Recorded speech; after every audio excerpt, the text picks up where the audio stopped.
Welcome. I'm Matthew Phelps, co-author of the Turning to God's Word Bible study, In the Beginning, the Book of Genesis. Today we'll be talking about lesson 20 of our study, which covers the book of Genesis, chapter 34. In this lesson, we have our first encounter with some of Jacob's sons now that they have grown up. We're on the cusp of changing focus of the story now away from Jacob and toward Jacob's children. And this is kind of that transition point and our introduction to his sons. And what an introduction. We learn a lot of things about how they behave. And it seems like they've learned some things from their father. So in this story, their one sister, Dinah, is raped by a local prince, who then declares his undying love for her and desire to marry her and to have the Hivites intermarry with the Israelites. They're coming to Jacob trying to work all of this out, and his sons take a part in this and go off script and take revenge for their sister. Pretty gruesomely. And then they seem to be in disagreement with their father in doing so. So we see that they're willing to act against what they know are their father's wishes. We see that violence is not necessarily strange to them. It is only two. It's Simeon and Levi. It's notably not Judah or even Reuben the firstborn. They're all Leah's children, as is Dinah. And that might be a part of it, is she is specifically their sister as well. This is one of those stories that probably doesn't get remembered a lot, right? It's not in the musical about these guys. Dinah doesn't have an appearance. She doesn't really do much other than this, and she doesn't do much here. It's really like when we list the 12 sons of Jacob, we list the 12 tribes of Israel and the 12 sons of Jacob, and Dinah doesn't usually get a lot of mention. This is kind of her only thing, and it's not really the kind of thing you would want, obviously. And this is more about her brothers. So take that for what you will. We've seen some of the women previously involved with the patriarchs have a very big and important role. But as we are splitting into the tribes, Dinah does not. We also begin to see some of how the Israelites are relating to their neighbors. And we answer some big questions. Are they going to intermarry with and get along with their neighbors? Or are they not? They're not. That kind of sets the stage for a very long time to come, as war with the people around them and their neighbors becomes a pretty constant part of the growth and development of these people, is a long history and exchange of war with surrounding people. Up until now, that has not been true, and now it is. And it all comes back to this event. That said, it's not like there's huge conflict that we see during Jacob's lifetime either. But his point at the end is that it has set a dangerous precedent. And with what happens in the future, it seems he has a point with that. So with that, let's get into it and see how all of this plays out.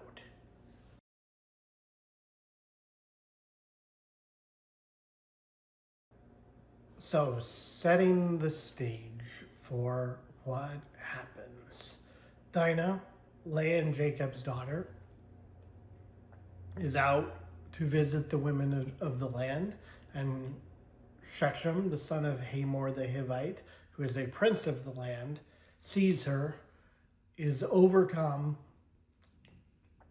by desire for her, rapes her, and then tries to speak tenderly to her of his undying love, and goes to his dad, asking for his dad to arrange a marriage. Other than the lack of consent and getting the order very wrong, that could have been okay, right? If he had skipped the rape part, which becomes like, this is not to trivialize that, right? If he had just seen her, liked her, gone to dad, said nice things to her, gone to his dad and tried to arrange a marriage, no problem. But he got way ahead of himself and disregarded any kind of consent from her. And that's a no-go. So, bad move on his part.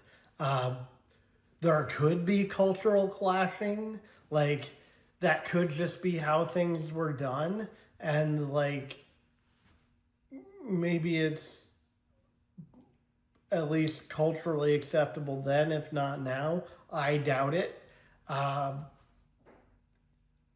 I seriously doubt it, but he doesn't seem to think that he's done anything wrong. So that part is weird, right? Like he seems to think this is a normal courting ritual. It could be he's a spoiled prince used to getting what he wants and not really worrying about consequences. It is hard to say, but he does seem very serious about marrying her. Weird situation, just a very weird situation, and so far away from what we saw with Jacob and Isaac meeting their future spouses. They were likewise overcome by the beauty of these women that they meet, but they're also able to contain themselves when they do. So big contrast, not what everybody's doing back then, and definitely, as we'll see, something that's not really treated well, but that sets the stage as we have Shechem having violated Dinah, and now he wants to marry her, and his father Hamor is going to try to work that out.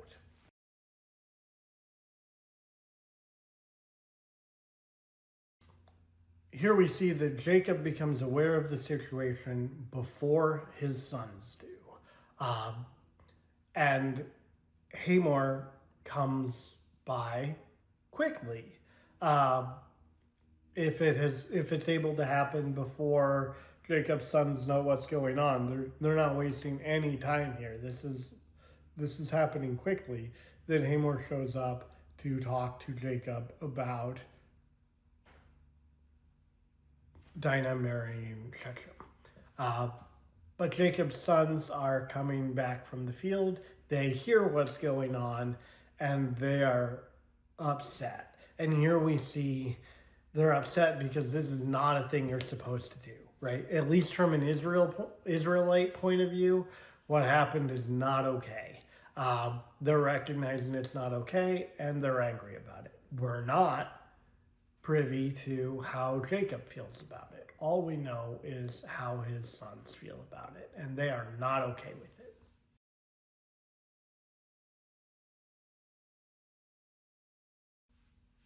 Hamor here is persistent and is attempting to persuade the Israelites that the marriage should happen, and basically that the two people should intermingle, that not just Shechem should marry Dinah, but that they should open up the two peoples to the idea of intermingling and intermarrying, and they'll all dwell together. The land, trade, property, all of that are open to everyone.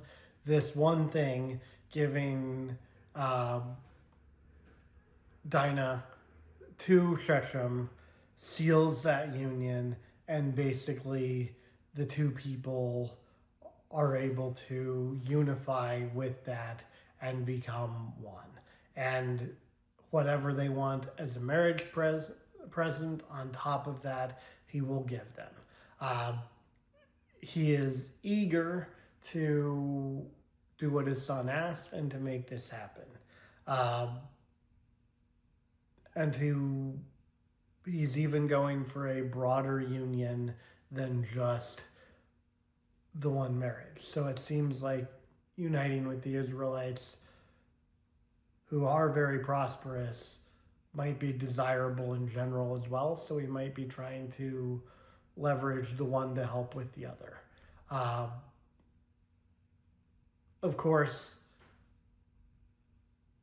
I think there's probably the idea that he would still be the king, so they would come into and kind of along with the Hivites, but there's not a comment about making Jacob king.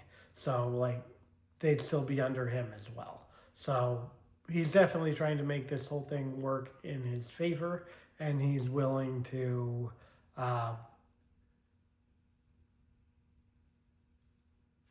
offer a substantial marriage gift along the way, which is interesting because normally I think, maybe that's not true. I was going to say normally would the bride's family give the gift, but that's not what we saw, right? When Abraham was looking for a daughter for a wife for Isaac, he sends a lot of stuff along. So maybe it was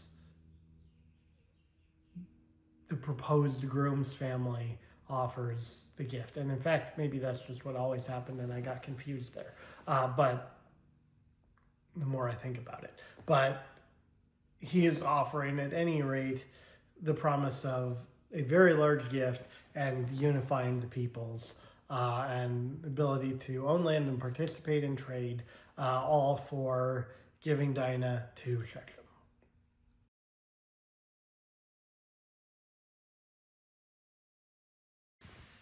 Here we see that these really are Jacob's sons, right? Maybe Jacob these days isn't doing a lot of deceitful and cunning things that we're seeing, but his sons can certainly take up the mantle.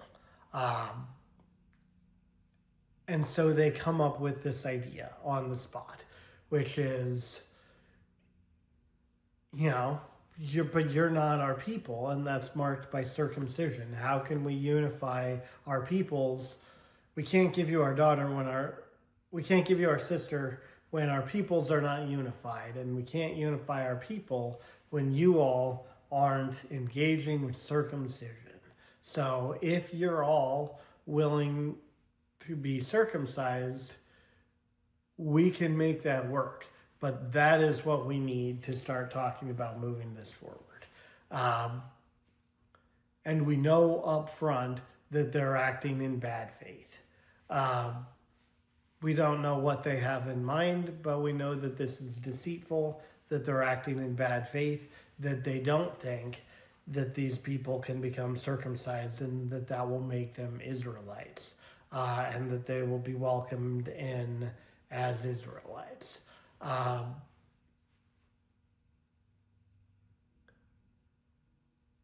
That seems like maybe a bad one to use in bad faith, because if the people do go along and are circumcised, they kind of are Israelites. And then maybe, we'll see how it plays out and what they do. But we never hear for sure whether this is morally a problem that they have these people become initiated and then do something not very nice to them after that. Not very nice might be an understatement. But there is that interesting question of, is it okay once they are circumcised that they're mistreated? Because they act in good faith there. But anyway, we will see how it plays out. But we know that that's a ruse that they have thrown out and offered for how the peoples can come together.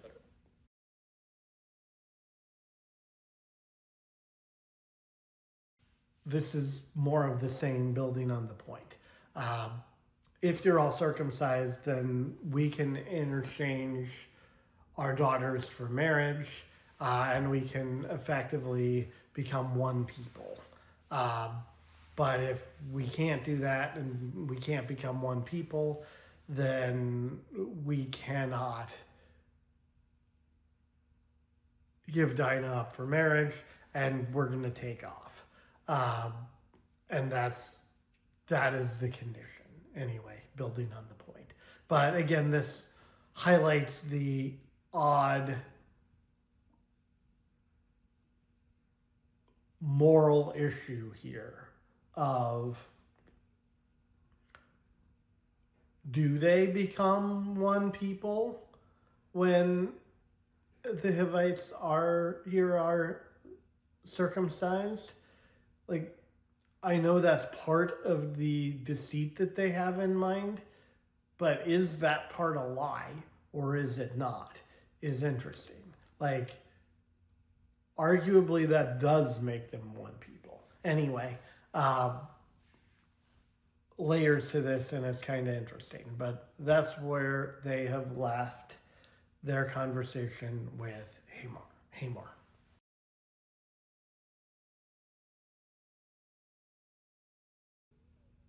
Hamor and Shechem are agreeable to this suggestion. Um, Hamor clearly really is smitten because he's more than willing to be the first one in line here, and he goes to convince others as well. And we're told that he has a goodly amount of influence. And he says, he doesn't say, you all should get circumcised because I really want to marry this girl. He says, you all should get circumcised, so we can all become, we've got this deal where we can all become one people and we can intermarry and they'll join us and we'll all be one unified, happy people. All we all have to do is be circumcised. And he leads the charge in terms of going out and convincing everyone that's in town that that's a good idea.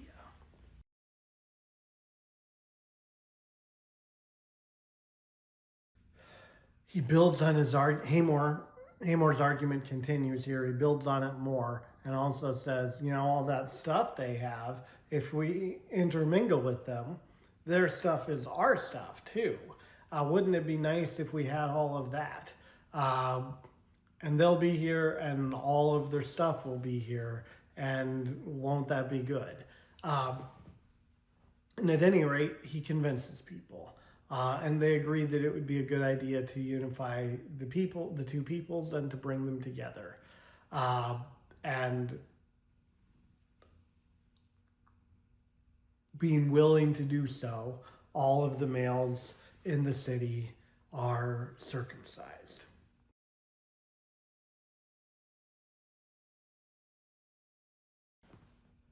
Then, after everyone in the city has been circumcised and is recovering, which seems to be a somewhat lengthy and rough recovery. Levi and Simeon sneak into the city and kill all of the men in the city and take Dinah back.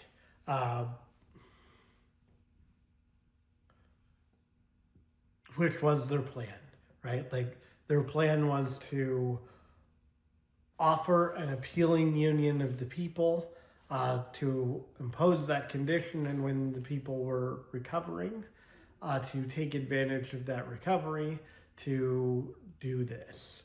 And that is what they did. We'll see how that develops, but that's what they were going for, was broad scale murder of all of them.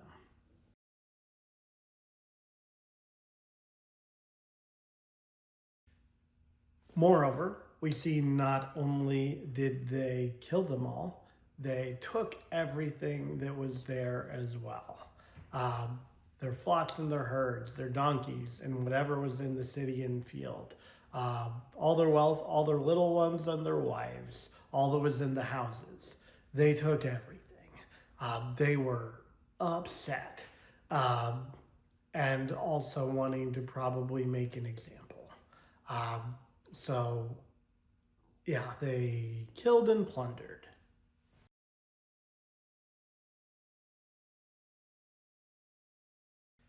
Then we see Jacob is not on board with this plan.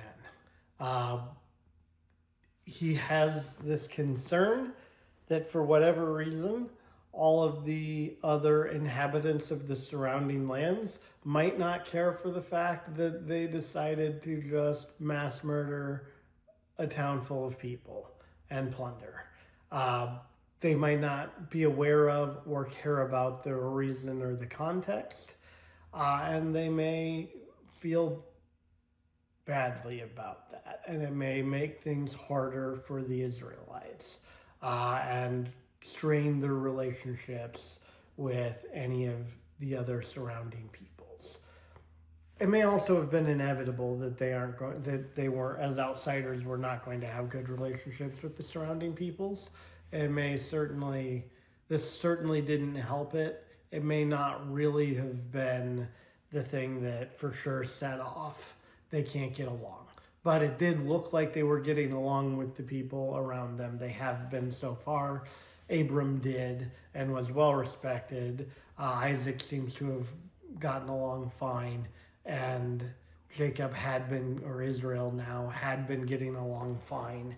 And we know eventually they don't get along very well, but it's after the end of Israel's lifetime, before anything goes too south. So there are not immediate consequences here, but he's probably not wrong to be concerned. But their point is also, what they did isn't okay. Should we have just glossed over it and been okay with it? It's an interesting anecdote, because we see these brothers are not at all afraid of deceit and violence, which definitely comes into play. And that they're not opposed to going against their father, which also goes into play. We see Jacob may be a little more level and measured, but he's also, in his responses to things, he's also older.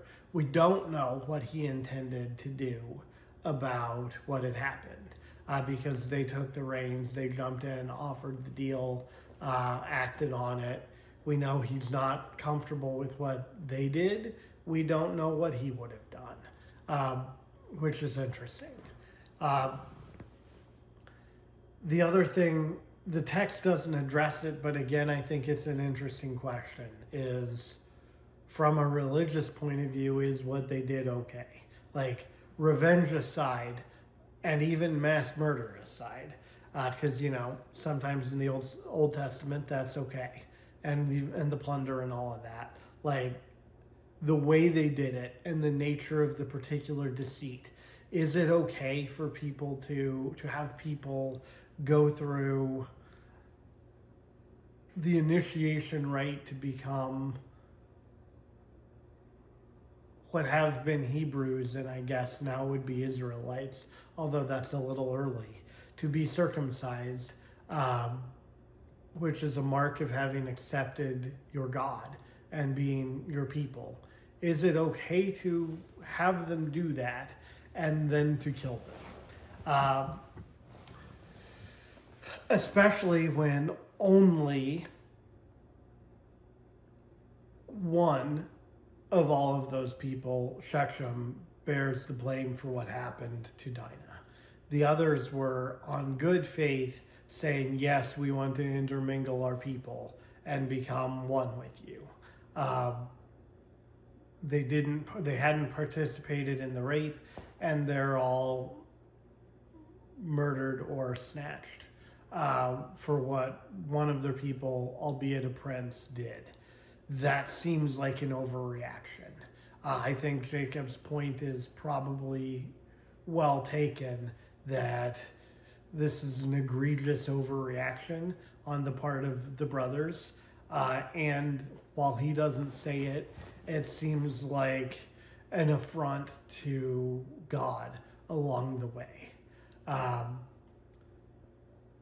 Which all goes to showing us the character of these brothers. And I think that's really what we're trying to set up here. Is it kind of seems like nothing is sacred to them, and like they're willing to escalate things beyond how they need to be. And that they're out of line with their father Jacob, who is generally in line with how God views things. So right now, we are in a position of two of the four oldest of the sons of Israel are showing characteristics that we would not particularly want to continue to be defining this line. If we're, the goal is to build and grow in relationship with God over time. And it seems like every generation we have to start over, and there are setbacks along the way. We have the interesting question of where do we go from here for these people and their relationship with God when this is the next generation. This has been an overview of Lesson 20 of the Turning to God's Word Bible Study, In the Beginning, the Book of Genesis. For more information, consult our written study and visit us online at turningtogodsword.com.